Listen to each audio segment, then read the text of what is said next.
Greetings to all.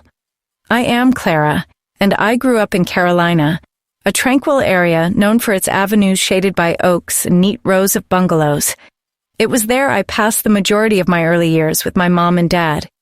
My mother possessed a kind spirit, her smile a constant beacon from the crack of dawn as she made our morning meal until late in the evening in our compact kitchen.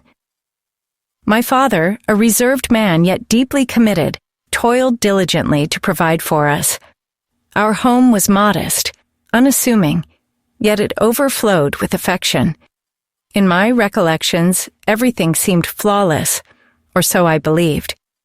Please consider subscribing to my channel, enabling me to share more compelling true accounts like this one, and be sure to view this video to its conclusion, as this narrative is bound to be exceptionally captivating. However, when I had just turned 16, my universe abruptly fractured. My mother departed this life following a swift and unforeseen sickness so rapidly that I scarcely comprehended the events unfolding. A profound sense of void expanded within me. I observed my father's descent into solitude in a home that previously resounded with joy. We carried on residing under the same roof, yet we were no longer the unit we once were.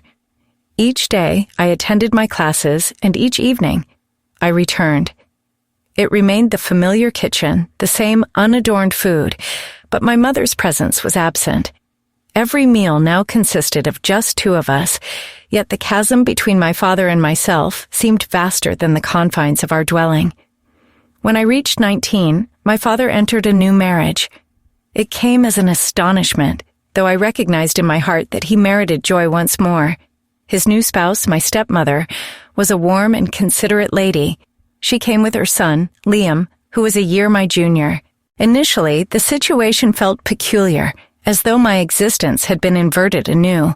Life was no longer the tranquil state I had been accustomed to. At first, I found it cumbersome attempting to establish a rapport with my new, younger stepbrother, even though he had done nothing to cause me unease. He was reserved and, much like myself, was endeavoring to adjust to our altered circumstances.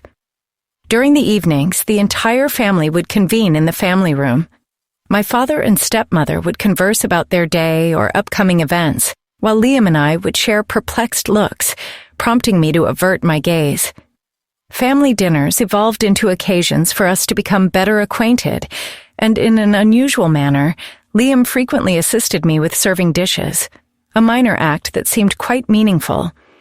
He was consistently soft-spoken and reticent, yet at times his gaze would persist a fraction too long. I questioned whether I was overly perceptive or if it was merely a younger stepbrother's fondness for his new elder stepsister. Nonetheless, an indisputable strain existed between us that neither of us addressed, sentiments that ought to have stayed strictly platonic but had grown progressively intricate. There were instances during the day when I sensed my pulse quicken when he was near, and I detested that feeling, just as I abhorred the realization that I had begun to perceive him as something beyond a stepbrother. One evening, I detected faint footfalls in the corridor. Liam entered my room, a common occurrence, and we would typically engage in short discussions before he went back to his own room.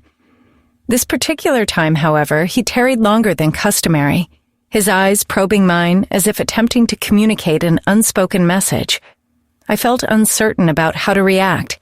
The ambiance between us was dense and electric. The quietude extended, and before I could fully process it, I gave a slight nod, silently inviting him to remain. We sat there in the dimness, two individuals who, despite our new familial ties, felt an inexplicable closeness. To be truthful, I found Liam rather appealing. He possessed a handsomeness that captured my notice. Occasionally, I pondered whether guilt was appropriate, given he was my stepbrother in name only, but such considerations were often supplanted by the practicalities of cohabitation.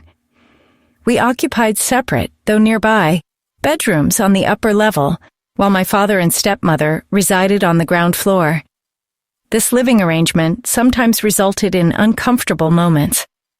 Liam and I were both navigating crucial phases of our lives. I was a university student in my first year, and he was completing his final year of secondary school, engrossed in exam preparations. We were both adapting to the new cadence of our existence, yet the undercurrent between us was almost tangible. On still evenings post-school, we would often find ourselves on the couch in the family room, the television's light casting shadows on our quietude as we fumbled for conversation. The sentiments between us were indeterminate, not the usual feelings one has for a sibling.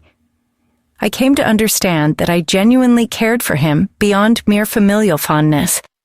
This dawning awareness bewildered me, yet I could not refute the way my heart would accelerate at the sight of Liam. It was a tranquil evening, much like any other, when I sensed it wouldn't conclude in the usual manner. My parents had embarked on a journey for roughly a week, leaving Liam and myself unsupervised at home. Initially, we perceived it as an opportunity to unwind, free from parental oversight. That particular night, we settled in the family room, viewing a sentimental film that held little interest for either of us, simply to pass the hours. I had arranged some refreshments, popcorn, and a couple of bottles of sparkling water to unwind after a busy week. The film commenced tamely enough. We conversed light-heartedly, our laughter punctuating the quiet of the home. Then an unforeseen scene unfolded, showing a couple in a fervent kiss. For some inexplicable reason, we both grew quiet. The laughter died down, and the air between us grew heavy with unvoiced sentiments. I could sense Liam's eyes on me, and a flush of warmth spread through me as I clutched my water bottle, trying to steady my nerves. Abruptly, without any preamble, Liam drew me close. His actions were decisive, unanticipated, and completely captivating. His kisses were insistent, as if all the feelings we had stifled for so long had finally erupted. I found myself unable to pull away. My heart pounded in a chaotic rhythm, but my body reacted in kind. We had traversed the boundary that distinguished step-sibling regard. In that instant, in the dimly lit, silent room, that evening morphed from an ordinary one into something profoundly altered. It signified a crucial juncture, a transformation I instinctively knew would change the course of everything. Throughout that entire night, Liam and I were joined, transgressing all established limits. We spoke little. Everything unfolded on instinct, a consequence of feelings long held in check. The careful distance we had once preserved vanished, supplanted by sensations we could no longer govern. I clearly recall the atmosphere of the following morning, as soft sunlight streamed through the window treatments. I was beside Liam in what was meant to be my serene bedroom. The surroundings were the same. The room still, the light gentle. Yet an irreversible change had occurred within me. We exchanged minimal words, our looks conveying a shared realization that our paths had fundamentally diverged. In the subsequent days, while my father and stepmother were still away, we made the most of our shared solitude. The previous unease was gone, replaced by an intricate sense of ease. We behaved like a youthful pair in love, liberated from the scrutiny of others. Mealtimes shifted from family affairs to private interludes between just Liam and myself. Each evening, we would view films, converse, and conclude our days together. During this period, I permitted myself to detach from the truth, opting to disregard that Liam and I were step-siblings by definition only. We existed as a blithe couple, heedless of the world beyond our bubble. Finally, the day of my parents' return dawned. When my parents came back, upon their arrival home, life outwardly returned to its usual state. Liam and I reassumed our parts as step-siblings, feigning that nothing untoward had transpired, that every shared intimacy had been but a transient illusion. My parents stayed oblivious, cheerful, and recounting their trip, while Liam and I traded subtle, understanding looks, conscious that our confidence had to be preserved. In the ensuing months, we carried on our hidden affair, stealing moments whenever possible. Those secret nights, brimming with intensity, developed into a pattern. Whenever my parents retired for the night early or were out, Liam would come to my room, and we would embrace as if no divide had ever existed between us.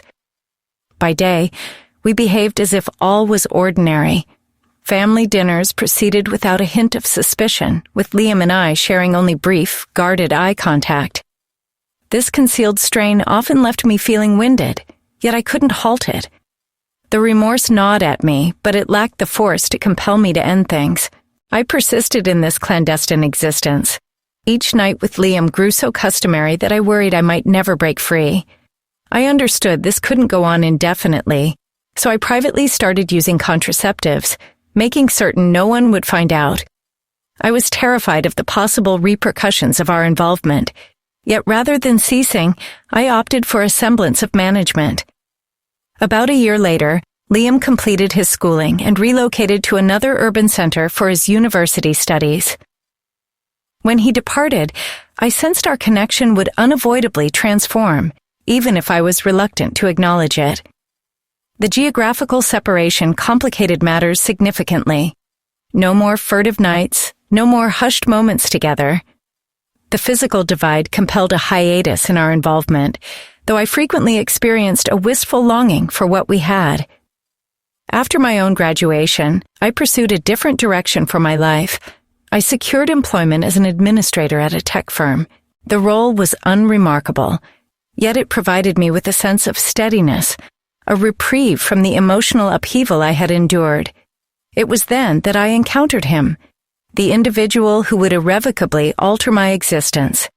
He was the proprietor of a thriving art gallery in the metropolis and radiated an air of serenity, self-assurance, and allure. From our initial encounter, I was impressed by his fortitude and benevolence.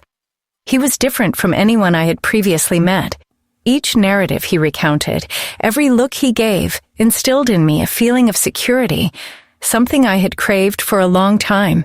Our love blossomed swiftly. Everything progressed organically, as though fate had intended for us to meet. Soon after, we were wed, embarking on the domestic life I had consistently envisioned. Presently, we share a child, and my existence feels more whole than it ever has. My time spent with him and our little one has allowed me to momentarily push aside the distressing recollections of bygone times, though they sometimes reappear in vulnerable moments. I am certain I have discovered a new sanctuary, a partner deserving of devotion and esteem. Nevertheless, in some recess of my consciousness, the images of Liam in those clandestine times persist, reluctant to vanish completely. I frequently questioned if I would ever achieve complete oblivion, but now I have a family to safeguard, and that is paramount. Still, a segment of me experiences remorse towards my spouse. He is an exceptional man, consistently demonstrating sincere tenderness and fondness for me. Yet each instance I meet his gaze, a weight settles in my chest, as though I am concealing an element of my history that he has a right to understand. I wrestle with the dilemma of whether to disclose my past with Liam. This preoccupation keeps me from sleeping, caught between unveiling the reality and maintaining the silence indefinitely. I am afraid that if I do admit it, he may never perceive me in the same light again. All that we have constructed, the small family I hold dear, could disintegrate because of my confession. Conversely, carrying this secret feels like an oppressive load, pressing down on me daily, making me feel undeserving of the affection he bestows upon me. Frankly, I am at a loss. I am at a juncture, unsure of the correct course. Perhaps upon hearing my account, you might censure me for the pain inflicted on others and for the regrettable choices of my youth. But I can only pose this to you.